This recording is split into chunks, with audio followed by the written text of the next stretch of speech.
Alright, Shalom, call all Yahweh Shem Shah. Shalom to the left. This is a follow-up of the other video that I made. Now, it's a scripture that says, rise up, you women that are at ease. And, hey, y'all gonna have to rise the fuck up. And some of them, they catching on. You know, you got some solid women. Certain ones that want to be humble and deal accordingly. But for the most part, shit just really gonna have to hit the fan for them to really get it. The United States currently has the lowest level of female workforce participation since 1988.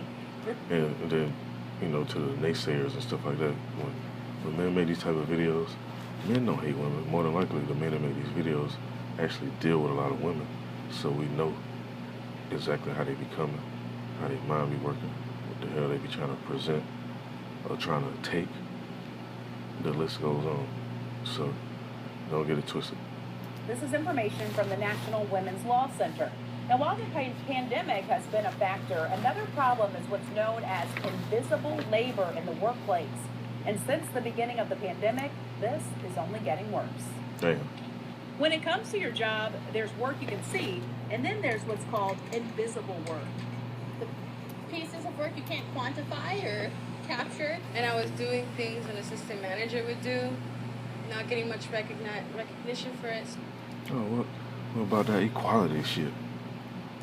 See, if women get them a solid man, just taking care of their responsibilities and being that pillar of rest for them, they ain't got to worry about that shit, because they can go chill out, be a mother, help take care of the house, and do what they supposed to do as a woman instead of try to be a damn assistant manager. And the funny thing about being a manager, what's the first 3 letters of the word manager?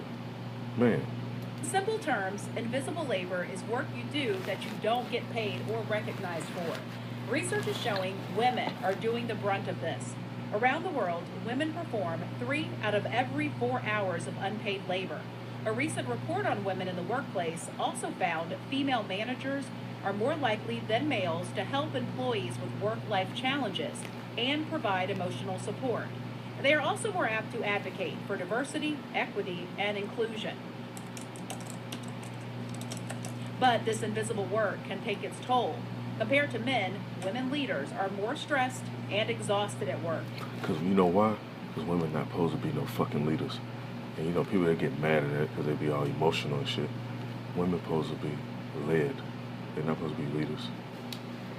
Even though you could go ask a woman that's in her right mind, would she prefer to be a leader or be led by a leader? What you think she gonna say? But she a feminist and any of that other shit. She's not gonna say that. She's gonna be like, well, I feel like I can lead too. Yeah, alright. Let me see, let me go to the other precept real quick. That's the book of Isaiah, chapter 39. Let me see exactly where I want to start at.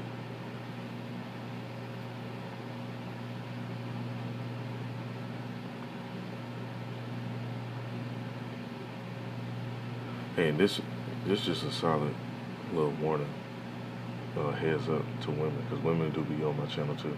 They be looking and sending messages and shit. You gotta get you a solid man that knows what's really going on and hold on to him. A man that's really seeking Yahweh Shem Shah, because when the shit hit the fan, that's gonna be your protection. All that independent leader bullshit, that shit going out the window. Ain't nobody gonna be hearing that. Niggas ain't gonna care about no degrees, none of them entrepreneurship businesses that you done got. That ain't gonna matter. Now, book of Isaiah, chapter 32, and verse, let me see.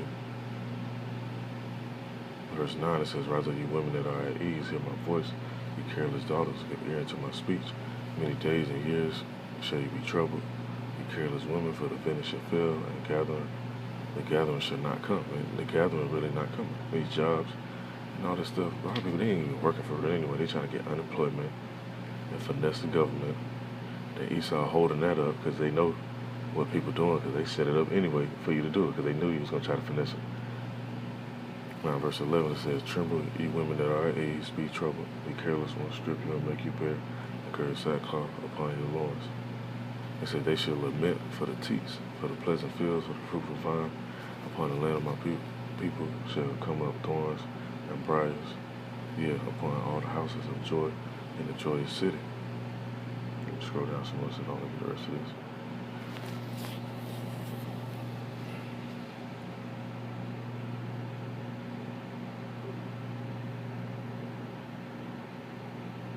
And that's all I want to get on that. Let me go to the other one real quick. Book of Isaiah.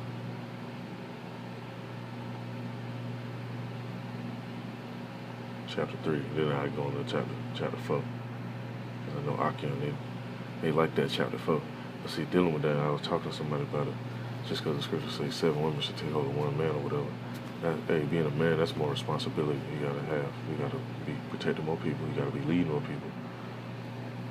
You gotta deal with more personalities, so on and so on. So it's not just no lustful encounter. It's deeper than that.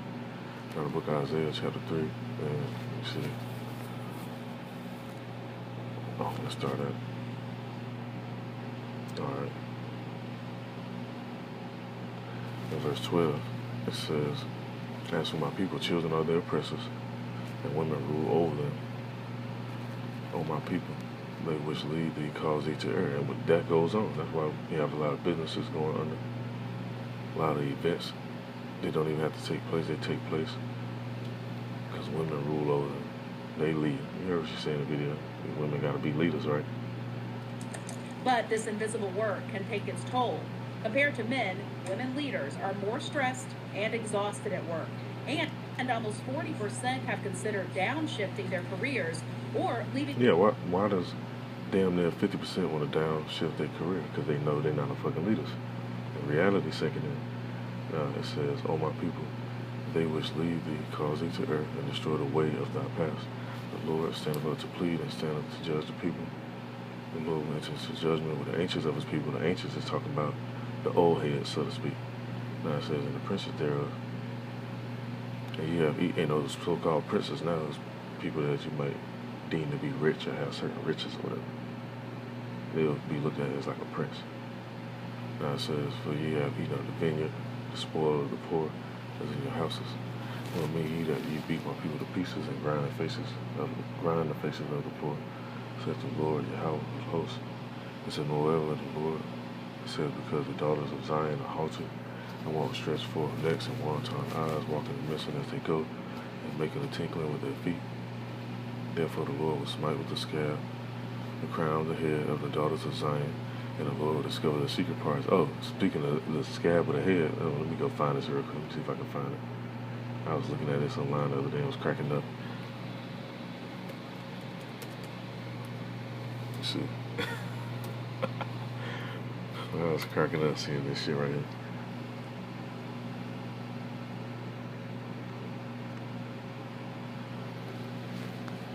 It's a lot of that going on right now. A lot of it get hit with that fake shit, but hey, there's a lot of that going on right now. That scab of the head.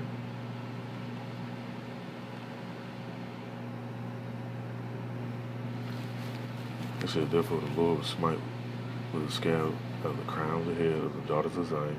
It's not. That's how you know who is who. The daughters of Zion. They the main ones. They edges be fucked up. Hair can't grow like that. Now you got some sisters. They hair can grow. Mothers took care of their shit when they was younger. But majority of them, they got that scab up. Now it says, "And the Lord will discover their secret parts. And that day the Lord will take away the bravery of the tinkling ornaments about their feet, and their calls, and their round tires like the moon." It's only talking about certain people right now. That's why you have to use your mind. Erase your emotions, use your logic. Because your emotions gonna cloud your judgment. Use that logic. You be like, hold on, who do this type of stuff today? Who carry themselves like this today? Now it says the chains and the bracelets and the mufflers, the bonnets. Oh, them bonnets, you see them shit everywhere. Now it says, and the ornaments of the legs, and the headbands, and the tablets, and the earrings, the ring, and the nose ring, the nose jewels. Hey, it's only certain women that really be wearing the nose jewels like that. Don't get mad at me, that's what the book say. We'll be talking about they believe in the Most High, but when you bring the words out, they don't want to believe them words. Now I said the changeable suits of apparel, and the mantles, and the wimples, and the Christmas pins, the glasses, and the fine linen, and the hoods, and the veils, and it should come to pass instead of a sweet smell, it should be stink. And I kicked the girl out before because of that shit. Like, this will happen on numerous accounts, just from personal experience. Women supposed to smell sweet and delicate, like fruits or water and shit like that. Should be no blacky mouth smells and all that other stuff. Now I said instead of a girdle or rent, instead of well set hair, baldness. Oh, where that shit at?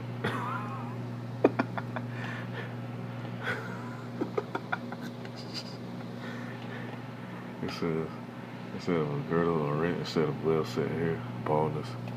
Oh man, you can't make this shit up. I said instead of a stomacher, a girding of sackcloth, and burning instead of beauty, that that man should fall by the sword, which a lot of that go on now. I'll be asking women like, damn, why you got a baby daddy and he ain't around? Oh, he got killed. By what? The sword. And I says, in the mighty and war. A lot of them be getting jacked up in that war too. You got a lot of widows. Niggas go across seas, go over there to Afghanistan or Syria or whatever region of the world Esau sent you to, and end up getting wiped out. And the women, what they be doing says, in her gate shall lament and mourn. She being desolate, she'll sit upon the ground. So they be looking through. And they be looking for somebody they can try to rebound on too, on top of that, which is funny as fuck to me. But anyway, now in the book of Isaiah, chapter 4, and verse 1, it says, in that day 7 women should take hold of one man. Why? Because of what I just previously read, the famine. Being stressed out from trying to be a leader. When Esau turned the heat up on this society. When all the judgment start getting poured out. People getting jacked up, I should say. Bugging out. The women, they're going to be trying to find somewhere that's safe, comfortable, because women love comfort. And the list goes on. I ain't gonna say the other stuff they gonna be wanting. I says we will eat our own bread and wear our own apparel. Only let us be called by our name to take away our reproach. It says, in that day shall the branch of the Lord be beautiful and glorious. And when that branch starts with the men. Men are the leaders.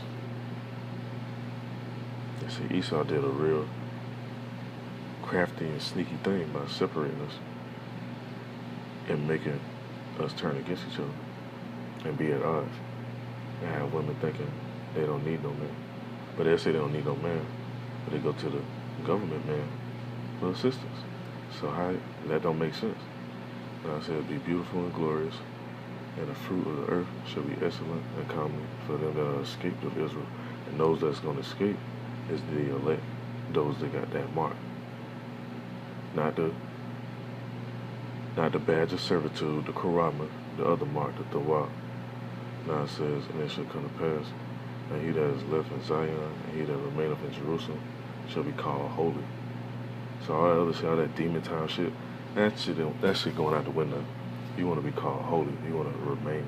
You want to be one of those ones that the Most High keep safe and send all them blessings to you. It ain't hard. You read the book of Deuteronomy. Let me go get it real quick.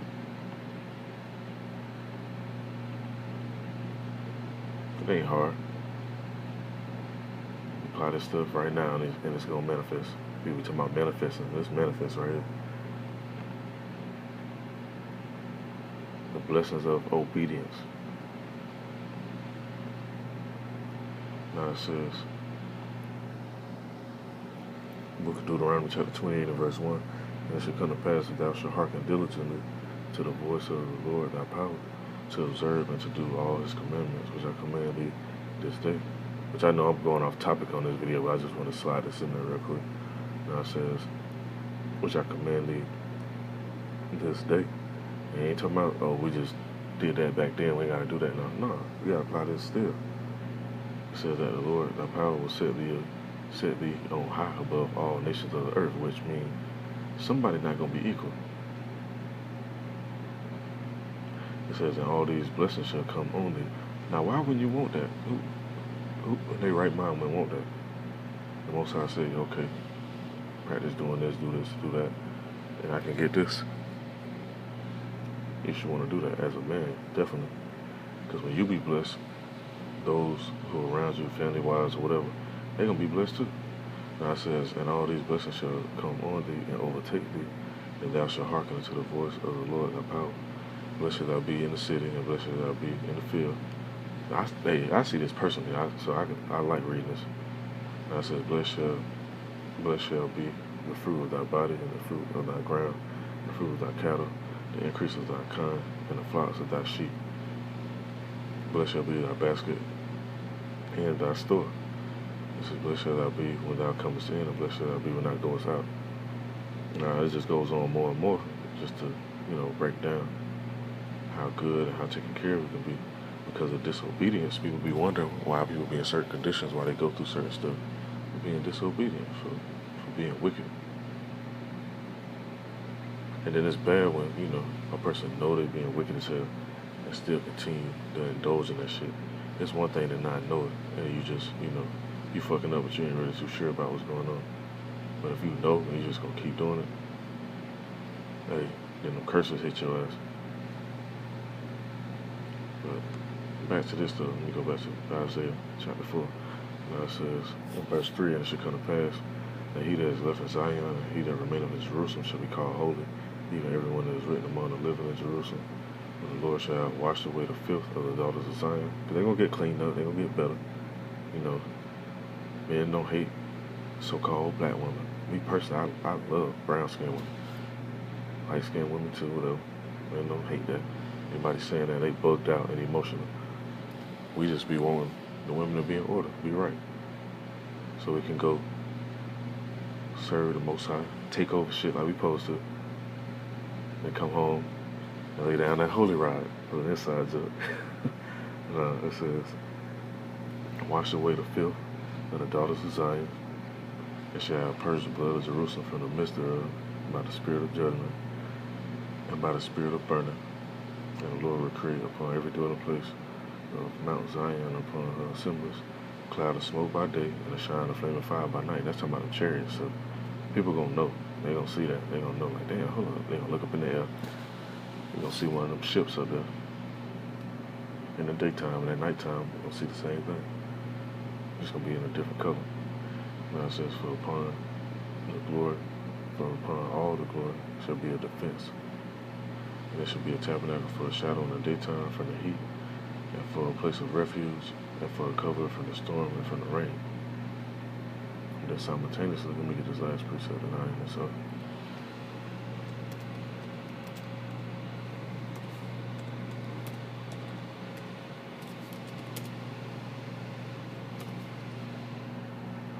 Book of Isaiah chapter 32.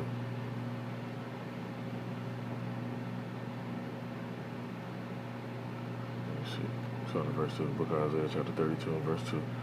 It says, and a man shall be as a hiding place from the wind, and a cover from the tempest, as rivers of water in a dry place, as the shadow of a great rock in a weary land. So, hey, you gotta think about it. You walk into a hot ass desert and you see that water. You don't want to get by that water. In a hot ass land, it's hot as fuck outside. You see that big ass rock, and can give you some shade, a little shelter. You want to be by that rock. So that's how women gonna be. And you niggas that be talking shit, y'all gonna speak plainly too. Y'all ain't gonna be talking shit. It says in verse 3, and the eyes of them that see them shall not be dim. People act like they can't see. You show them all this stuff.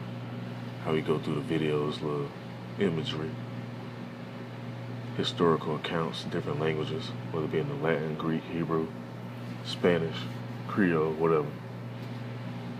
You can show them all that, and they try to, they can't see it. Because some people, they can see it, they try to act like they can't see it. Now it says, and the ears of them that hear shall hearken. It said, the heart also of the rash shall understand knowledge, and the tongue of the stammerer shall be ready to speak plainly. You niggas be laughing and joking, thinking this shit a joke. They ain't gonna be joking, they're gonna be speaking plainly. And more than likely, y'all gonna be getting y'all ass cussed out and jacked up simultaneously just for playing. Now it says, the vile person shall be no more called liberal, nor the churl said to be bountiful.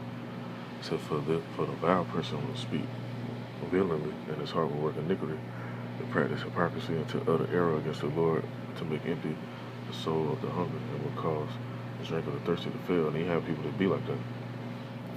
They want people to be full of knowledge and wisdom, Because that's what really makes your soul full. Knowledge and wisdom. It ain't always about food, eating food and getting drunk and drinking all the damn time. Sometimes you gotta hear wise sayings, stuff that really make you think about life and what you're doing when you step out of the door.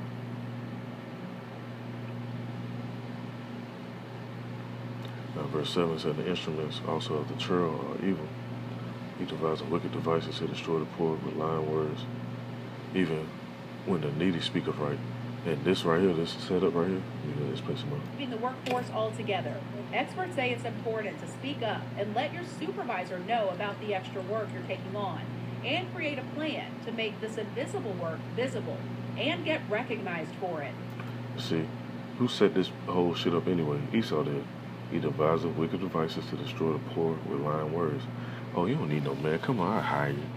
You can move up the ladder. You can move up the rank. And the woman start taking on all that responsibility and bug out. Because she's not meant for that. She's meant to be nurturing, caring, emotional. Not leading no damn group of people. Leading the house, yeah. Now, but, we don't want to hear that though. Now, verse 8, it says, but the liberal deviseth liberal things, and by liberal things shall he stand. So, that's the mind frame. You want to be liberal. You want to be balanced. A peacemaker. You don't be doing just because everybody else in society doing all this bullshit. You ain't got to partake in those things. So, I just want to bring this out of one. This is edifying. And like the scripture says, rise up ye women that are at ease.